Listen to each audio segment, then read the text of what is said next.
ವೀಕ್ಷಕರೇ, ನಮ್ಮ ದೇಶದಲ್ಲಿ ಯಾರಾದರೂ ಪ್ಯಾನ್ ಇಂಡಿಯಾ ಯೂಟ್ಯೂಬರ್ ಅಂತ ಇದ್ರೆ ಅದು ಹರ್ಷ ಸಾಯಿ ಎಂಬ ಏಕೈಕ ವ್ಯಕ್ತಿ.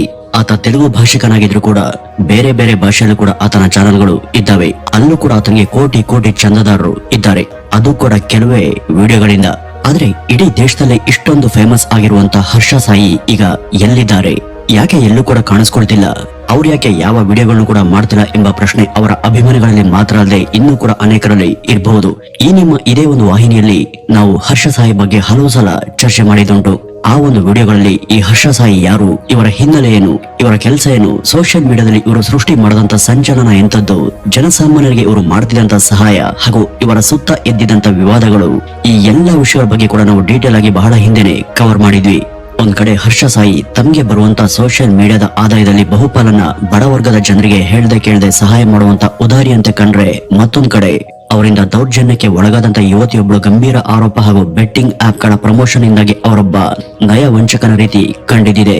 ಈ ಎರಡು ಮುಖಗಳಲ್ಲಿ ಅವರ ನಿಜ ಮುಖ ಯಾವುದು, ಇಲ್ಲಿ ಹರ್ಷ ಸಾಯಿ ಅವರ ಯಾವ ವರ್ಷ ನಿಜ, ಯಾವ ವರ್ಷ ಸುಳ್ಳು ಅಂತ ಅವರ ಅಭಿಮಾನಿಗಳ ಸಹಿತ ಎರಡೂ ಕೂಡ ಅನುಮಾನ ಪಟ್ಟಿದ್ರು. ಅವ್ರ ಮೇಲೆ FIR ಕೂಡ ದಾಖಲಾಗಿತ್ತು. 2024ರಲ್ಲಿ ಮುಂಬೈ ಮೂಲದ ಮಾಡೆಲ್ ಹಾಗೂ ನಟಿಯೊಬ್ಬಳು ಈ ಹರ್ಷ ಮೇಲೆ ಲೈಂಗಿಕ ದೌರ್ಜನ್ಯ ಹಾಗೂ ಬ್ಲಾಕ್ ಮೇಲಿಂಗ್ ಆರೋಪವನ್ನ ಮಾಡಿದ್ಲು. ನನ್ನನ್ನ ಮದುವೆ ಆಗುವಂತೆ ನಂಬಿಸಿ 2023ರಿಂದನೂ ಕೂಡ ನಿರಂತರವಾಗಿ ನನ್ನ ಮೇಲೆ ಅವರು ಲೈಂಗಿಕ ಶೋಷಣೆ ಮಾಡಿದ್ದಾರೆ ಹಾಗೂ ನನ್ನ ಖಾಸಗಿ ಫೋಟೋ ಮತ್ತು ವಿಡಿಯೋವನ್ನ ಸಂಗ್ರಹ ಮಾಡಿಕೊಂಡು ಬೆದರಿಕೆ ಹಾಕ್ತಾ ಇದ್ದಾರೆ ಅಂತ ಆಕೆ ನರಸಿಂಗಿ ಪೊಲೀಸ್ ಠಾಣೆಯಲ್ಲಿ ದೂರನ್ನ ದಾಖಲು ಮಾಡಿದ್ಲು. ಆನ್ಲೈನ್ ನಲ್ಲಿ ಅವರು ತನ್ನ ಪ್ರಭಾವ ಬಳಸಿ ನನ್ನ ಮೇಲೆ ಟ್ರೋಲಿಂಗ್ ಮಾಡಿದ್ದಾರೆ ಅಂತ ಬೇರೊಬ್ಬ ಯುವತಿ ಕೂಡ ದೂರನ್ನ ಕೊಟ್ಟಿದ್ಲು. ಇನ್ನು ಬೆಟ್ಟಿಂಗ್ ಆಪ್ ಗಳನ್ನ ಪ್ರಮೋಷನ್ ಮಾಡಿ ಲಕ್ಷಾಂತರ ರೂಪಾಯಿನ ತಗೊಳ್ತಿದ್ದಾರೆ. ಇವರಿಗೆ ಸಮಾಜದ ಪರ ಯಾವುದೇ ಕಾಳಜಿ ಇಲ್ಲ. ಯುವಕರನ್ನ ಹಾಗೂ ಎಲ್ಲರನ್ನೂ ಕೂಡ ಬೆಟ್ಟಿಂಗ್ ಮತ್ತು ಜೂಜಿಗೆ ನೇರವಾಗಿನೇ ಪ್ರಚೋದನೆ ಮಾಡ್ತಿದ್ದಾರೆ ಅಂತಾನೂ ಕೂಡ ಅವ್ರ ಮೇಲೆ ಕಳೆದ ವರ್ಷ ಆರೋಪಗಳು ಕೇಳ್ಬಂದಿದ್ವು.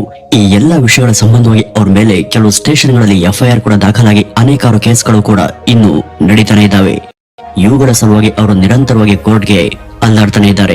ಅವೆಲ್ಲ ಕ್ಲಿಯರ್ ಆಗಿ ಕೋರ್ಟ್ ನ ಮೂಲಕ ಅವರು ಶುದ್ಧ ಹಸ್ತರು ಅಂತ ತೀರ್ಪು ಹೊರಬರೋವರೆಗೂ ಅವರು ಕಾಂಟೆಂಟ್ ಕ್ರಿಯೇಟ್ ಮಾಡೋದಾಗ್ಲಿ, ವಿಡಿಯೋವನ್ನ ಪೋಸ್ಟ್ ಮಾಡೋದಾಗ್ಲಿ ಮಾಡುವ ಹಾಗಿಲ್ಲ ಅಂತ ಕಟ್ಟು ನಿಟ್ಟಾಗಿ ಆದೇಶ ಆಗಿದೆ. ಇದೇ ಕಾರಣಕ್ಕೆ ಅವರು ಕಳೆದ ಹಲವು ತಿಂಗಳಿಂದ ಸೋಷಿಯಲ್ ಮೀಡಿಯಾದಲ್ಲಿ ಸಕ್ರಿಯರಾಗಿಲ್ಲ.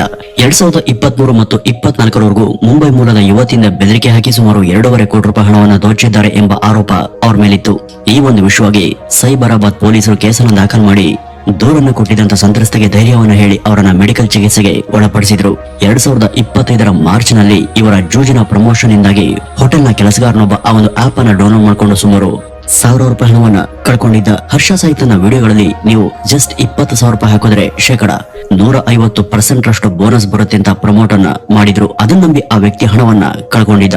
ಟೆಲಿಗ್ರಾಮ್ ನಲ್ಲೂ ಕೂಡ ಹರ್ಷ ಸಾಯಿ ಟಿಪ್ಸ್ ಎಂಬ ಗ್ರೂಪ್ ಅನ್ನ ರಚಿಸಿ ಅಲ್ಲೂ ಕೂಡ ಹರ್ಷ ಬೆಡ್ಡಿಂಗ್ ಆಡುವ ಬಗ್ಗೆ ಸಲಹೆಯನ್ನ ಕೊಡ್ತಿದ್ರು ಅಂತ ಹೇಳಲಾಗುತ್ತೆ. ಇಷ್ಟೆಲ್ಲ ಆರೋಪಗಳು ಅವ್ರ ಮೇಲಿದ್ರು ಕೂಡ ಹರ್ಷ ಮಾತ್ರ ಇವೆಲ್ಲ ಬೇಕು ಅಂತಾನೆ ಉದ್ದೇಶ ಪೂರ್ವಕವಾಗಿ ನನ್ನ ಮೇಲೆ ಹೊರಿಸಲಾದಂತ ಆರೋಪಗಳು ಅಷ್ಟೇ, ಇದ್ಯಾವುದಕ್ಕೂ ನನಗೂ ಸಂಬಂಧ ಇಲ್ಲ, ಸತ್ಯ ಸಂಗತಿ ಏನು ಅಂತ ಇಷ್ಟಲ್ಲೇ ಹೊರ ಬರುತ್ತೆ ಅಂತ ಅವರು ಹೇಳಿಕೆಯನ್ನ ಕೊಟ್ಟಿದ್ರು. ಹಾಗಾದ್ರೆ ಹರ್ಷ ಸಾಯಿ ತಾವು ಯಾವುದೇ ತಪ್ಪನ್ನ ಮಾಡಿಲ್ವಾ? ಅವರ ವಿರುದ್ಧ ಇರುವಂತ ಎಲ್ಲಾ ದೂರುಗಳು ಕೂಡ ಸುಳ್ಳ? ಅವರ ವಿರುದ್ಧ ಆಗದವರಿಂದ ಷಡ್ಯಂತ್ರ ಆಗ್ತಿದ್ಯಾ? ಇಲ್ಲಿ ಯಾರು ಕೂಡ ಅವರ ತಪ್ಪನ್ನ ಒಪ್ಕೊಳ್ಳಲ್ಲ. ಇದೇ ತಂತ್ರವನ್ನ ಹರ್ಷ ಸಾಯಿ ಕೂಡ ಬಳಸ್ತಿದ್ದಾರ? ಸದ್ಯಕ್ಕೆ ನಿಖರವಾಗಿ ಇದ್ರ ಬಗ್ಗೆ ಏನನ್ನು ಕೂಡ ಹೇಳೋದಕ್ಕೆ ಸಾಧ್ಯ ಇಲ್ಲ. ಆದ್ರೆ ಒಂದಂತೂ ನಿಜ, ಹರ್ಷ ಸಾಯಿ ಸೋಷಿಯಲ್ ಮೀಡಿಯಾದಲ್ಲಿ ಕಂಡಂತ ಅತಿ ದೊಡ್ಡ ಉದಾರಿ ಹಾಗೂ ಹೃದಯವಂತ ವ್ಯಕ್ತಿ. ಅವರಿಂದ ಈವರೆಗೂ ಸಾಕಷ್ಟು ಜನಕ್ಕೆ ಅಪಾರವಾದಂತ ಸಹಾಯ ಸಿಕ್ಕಿದೆ. ಬರುವಂತ ಆದಾಯದಲ್ಲಿ ಅರ್ಧಕ್ಕಿಂತ ಹೆಚ್ಚು ಪಾಲನ್ನ ಜನರಿಗೆ ಹಂಚೋದು ಅಂದ್ರೆ ಇದು ಖಂಡಿತ ಸಾಮಾನ್ಯದ ವಿಷಯ ಅಲ್ಲ. ಈ ಹರ್ಷ ಅವರನ್ನ ಭಾರತ ಸೋಷಿಯಲ್ ಮೀಡಿಯಾದ ಮಿಸ್ಟರ್ ಬೀಸ್ಟ್ ಅಂತಾನೆ ಕರೆಯಲಾಗುತ್ತೆ. ಮಿಸ್ಟರ್ ಬೀಸ್ಟ್ ಕೂಡ ಇದೇ ರೀತಿ ಯೂಟ್ಯೂಬ್ ಆದಾಯವನ್ನ ತುಂಬಾ ಜನರಿಗೆ ಕೊಟ್ಟಿದ್ದಾರೆ. ಅವ್ರ ಮೇಲೂ ಕೂಡ ತುಂಬಾ ಆರೋಪಗಳಿದ್ದಾವೆ. ಈ ಹರ್ಷ ಸಾಯಿ ಕಂತೆ ನೋಟುಗಳನ್ನ ಜನರಿಗೆ ಕೊಟ್ಟದ್ದು ಕೂಡ ನಿಜ.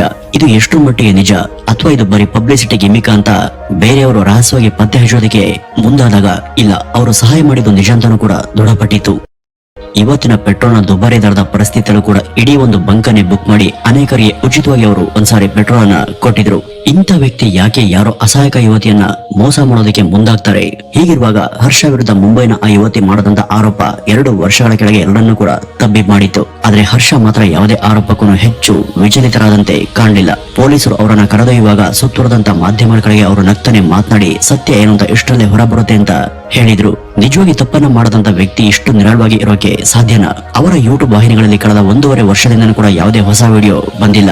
ಈಗ ಅವರು ಸದ್ಯಕ್ಕೆ ಎಲ್ಲಿದ್ದಾರೆ, ಏನ್ ಮಾಡ್ತಿದ್ದಾರೆ ಎಂಬ ಪ್ರಶ್ನೆಗೆ ಅವರು ಈಗ ತೆಲಂಗಾಣದಲ್ಲೇ ಇದ್ದಾರೆ. ಇದರ ಹೊರತಾಗಿ ಪೊಲೀಸ್ ಕೇಸ್ ಆದ ನಂತರ ಹರ್ಷ ಅವರು ಎಲ್ಲೂ ಕೂಡ ಕಾಣಿಸ್ಕೊಂಡಿಲ್ಲ. ಅವರು ತಮ್ಮ ಸುತ್ತಲೂ ಇರುವಂತಹ ಲೀಗಲ್ ಇಶ್ಯೂಗಳ ಜೊತೆ ಹೋರಾಟವನ್ನ ನಡೆಸ್ತಿದ್ದಾರೆ. ಯೂಟ್ಯೂಬ್ ನಿಂದ ಬಂದಂತಹ ಹಣವನ್ನ ಸ್ವಂತಕ್ಕೆ ಮಾತ್ರ ಬಳಕೆ ಮಾಡದೆ ಅದರಲ್ಲಿ ಹೆಚ್ಚಿನದನ್ನ ಈ ದೇಶದ ಬಡ ಬಗ್ಗರಿಗೆ ಹಂಚಿ ಅವರ ಮುಖದಲ್ಲಿ ನಗು ಮೂಡಿಸುವಂತ ಉದ್ದೇಶ ಅವರದಾಗಿತ್ತು. ತಕ್ಕ ಮಟ್ಟಿಗೆ ಅವರು ಅದರಲ್ಲಿ ಯಶಸ್ವಿ ಕೂಡ ಆಗಿದ್ರು.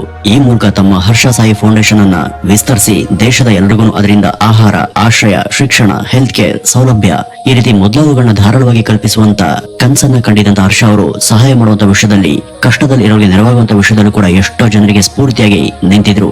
ಯಾವ ವ್ಯಕ್ತಿ ಯಾವುದೇ ದುರುದ್ದೇಶ ಇಲ್ಲದೆ ಪ್ರತಿಫಲವನ್ನು ಕೂಡ ನಿರೀಕ್ಷೆ ಮಾಡದೆ ಅಸಹಾಯಕರಿಗೆ ಅನ್ನ, ಅಕ್ಷರ, ಆಶ್ರಯಗಳನ್ನ ದಾನ ಮಾಡ್ತಾನೋ ಅವನ ಧ್ಯೇಯ ಯಾವಾಗಲೂ ಕೂಡ ಶ್ರೇಷ್ಠ ಮಟ್ಟದಲ್ಲಿ ಇರುತ್ತೆ ಅಂತ ಶಾಸ್ತ್ರಗಳಲ್ಲಿ ಹೇಳಲಾಗಿದೆ. ಹರ್ಷ ಸಾಯಿ ಅವರು ಗ್ರಾಮೀಣ ಅಭಿವೃದ್ಧಿ ಕಡೆಗೆ ಹೆಚ್ಚು ಒತ್ತನ್ನ ಕೊಟ್ಟಿದ್ರು. ಗ್ರಾಮೀಣ ಭಾಗದ ಬಡ ಮಕ್ಕಳಿಗೆ ಹೈ ಕ್ವಾಲಿಟಿ ಶಿಕ್ಷಣ ಸೌಲಭ್ಯ ಒದಗಿಸೋದು, ಸಣ್ಣ ಉದ್ಯಮ ಶುರು ಮಾಡೋದಕ್ಕೆ ಗ್ರಾಮೀಣ ಭಾಗದ ಮಹಿಳೆಯರಿಗೆ ಹಣ ಸಹಾಯ ಮಾಡೋದು, ಇವುಗಳ ಜೊತೆ ಹಳ್ಳಿಗಳಲ್ಲಿ ವಿದ್ಯುತ್, ಶೌಚಾಲಯ, ಚಿಕಿತ್ಸಾ ಕೇಂದ್ರಗಳಂತ ಪ್ರಾಥಮಿಕ ಸೌಲಭ್ಯಗಳಿಗೆ ಹಣ ಸಹಾಯವನ್ನ ಮಾಡೋದು ಅವರ ಗುರಿಯಾಗಿತ್ತು. ಹಸಿದ ವ್ಯಕ್ತಿಗೆ ಒಂದು ಹೊತ್ತಿಗಾಗುವಷ್ಟು ಊಟವನ್ನ ಕೊಟ್ರೆ ಸಾಕಾಗೋದಿಲ್ಲ.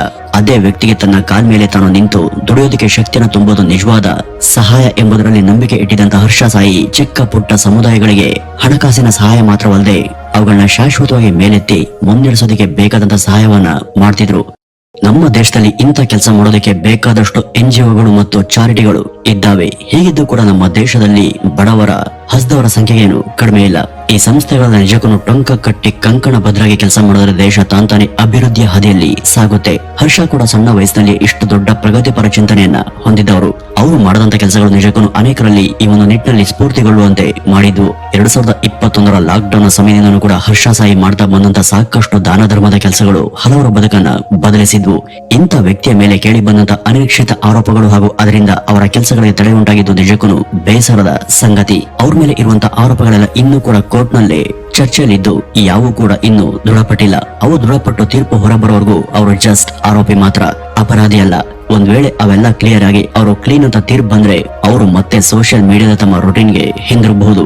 ಹರ್ಷ ಸಾಯಿ ಮಾಧ್ಯಮಗಳ ಮುಂದೆ ಸದಾ ನಗ್ತಾ ಸಮಾಧಾನದಿಂದಲೇ ಮಾತಾಡ್ತಾರೆ. ಅವರ ಮನಸ್ಸಿನ ತೊಳಲಾಟ ಎಷ್ಟಿದೆಯೋ, ಮಾನಸಿಕವಾಗಿ ಆತ ಈ ಎಲ್ಲಾ ಆರೋಪಗಳಿಂದ ಅದೆಷ್ಟು ಜರ್ಜರಿತನಾಗಿದ್ದಾನೋ ಅದು ಆತನಿಗೆ ಮಾತ್ರ ಗೊತ್ತಿರುತ್ತೆ. ಈ ಕೇಸ್ಗಳು ಇದೇ ರೀತಿ ಮುಂದುವರೆದರೆ ಇನ್ನು ದೀರ್ಘಕಾಲ ಅವರು ಸೋಷಿಯಲ್ ಮೀಡಿಯಾದಿಂದ ಹಾಗೂ ಜನರಿಂದ ದೂರ ಉಳಿಬೇಕಾದಂತ ಪರಿಸ್ಥಿತಿ ಎದುರಾಗಬಹುದು. ಕೇಸ್ಗಳು ಕ್ಲಿಯರ್ ಆದ ನಂತರ ಹೊಸ ವಿಡಿಯೋ, ಹೊಸ ಕಂಟೆಂಟ್ ಹಾಗೂ ಹೊಸ ಪಾಡ್ಕಾಸ್ಟ್ ಗಳಲ್ಲಿ ಕಾಣಿಸಿಕೊಂಡು ಅವರು ತಮ್ಮ ಮನಸ್ಸಿನ ಮಾತುಗಳನ್ನ ಎಲ್ಲರ ಮುಂದೆ ಮುಕ್ತವಾಗಿ ವ್ಯಕ್ತಪಡಿಸಬಹುದು. ಈ ಹರ್ಷ ಸಾಯಿ ಪುನಃ ಈ ಬೆಡ್ಡಿಂಗ್ ಆಪ್ ಗಳ ಸವಾಸಕ್ಕೆ ಹೋಗದೇ ಇದ್ರೆ ಹೆಚ್ಚು ಕ್ಷೇಮ. ಅವು ಯಾವತ್ತೂ ಕೂಡ ಸಮಾಜಕ್ಕೆ ಮಾರಕನೇ ಹೊರತು ಪೂರಕ ಅಲ್ಲ. ಅವುಗಳಿಂದ ಜನ ನೆಗೆಟಿವ್ ಆಗಿ ಪ್ರಚೋದನೆ ಪಡೆದು ಹಣವನ್ನ ಲಾಸ್ ಮಾಡ್ಕೊಳ್ತಾರೆ ಹಾಗೂ ಜೂಜಿನ ವ್ಯಸನಕ್ಕೆ ಬೀಳ್ತಾರೆ.